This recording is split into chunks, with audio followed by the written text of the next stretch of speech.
नमस्कार। आप देख रहे हैं सच्ची मुठभेड़ का फेसबुक पेज और यूट्यूब चैनल। सच्ची मुठभेड़ में आज हम आपके लिए लाए हैं गंगा राम राजी का उपन्यास डाकिया डाक लाया। उपन्यास की समीक्षा कर रहे हैं वरिष्ठ साहित्यकार और समीक्षक सतीश धर।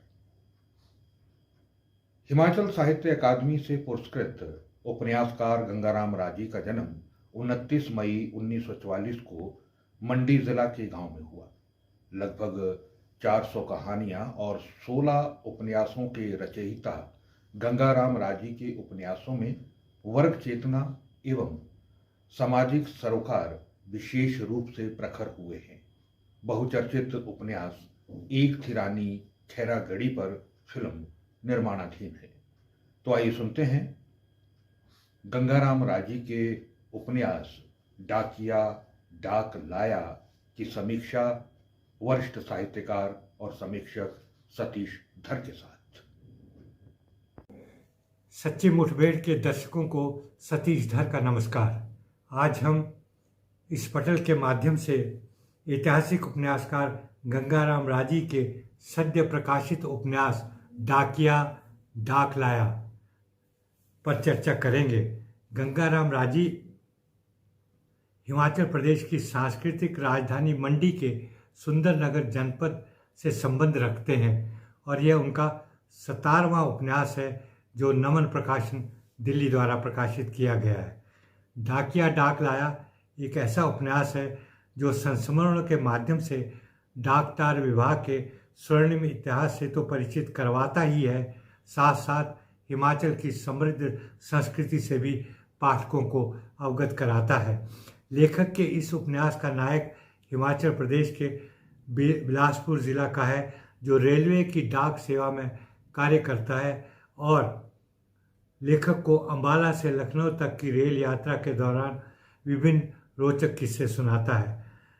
जो अनहोनी लेखक के साथ इस यात्रा के दौरान होती है उसका भी इस उपन्यास में उल्लेख किया गया है। यह पात्र इससे पूर्व सेना में डाक रनर के तौर पर भी अपनी सेवाएं दे चुका होता है। निश्चित है इस पात्र के पास अनुभवों का ढेर सारा जखीरा है। लेखक ने इस पात्र को वर्मा जी और स्वयं को शर्मा जी कहकर इस उपन्यास का ताना बाना बुना है। वर्मा जी का चरित्र चित्रण करते हुए लेखक लिखते हैं, बहुत कुछ जाना सीखा, वर्मा जी में बहुत साहस और जीवन का तजुर्बा है, बहादुर इंसान। समझने लगा हूँ कि हिमाचल के लोग किसी से कम नहीं हैं। फौज में जब भी अपना शौर्य दिखाने का मौका मिला तो वे पीछे नहीं रहे। देश के मान के लिए बहुत से हिमाचल के सैनिकों ने अपनी शहादत दी है और दे रहे हैं। पृष्ठ 94। इस उपन्यास के मूल में भारतीय डाक विभाग के समर्पित कार्य को पाठकों के समक्ष प्रस्तुत किया गया है। कल्पना, यथार्थ और इतिहास का मिश्रण है डाकिया डाक लाया। इस उपन्यास के आरंभ में भले ज़माने में एक अन्य संचार के माध्यम टेलीफोन की अहमियत का जिक्र किया गया है। इस दौर में परिवार की संपन्नता का सूचक टेलीफोन हुआ करते थे। एक दिन रात के 12 बजे इसी टेलीफोन पर गुरुजी का संदेश लेकर 5 किलोमीटर तक दूसरे गांव की यात्रा के रोचक किस्से ने कहानी को और जानदार बना दिया। लेखक को इस टेलीफोन पर लखनऊ से अपना जीजा का संदेश प्राप्त होता है कि एक ऑपरेशन के लिए 5,000 रुपये की ज़रूरत है और वह इन पैसों को लेकर लखनऊ पहुंच जाए। मंडी वालों के लिए अंबाला ही निकटवर्ती रेलवे स्टेशन तब था। अकेले ट्रेन का सफ़र उन दिनों थोड़ा जोखिम भरा लगता था। अंबाला से लखनऊ बिना सीट के जाना भी मुश्किल था।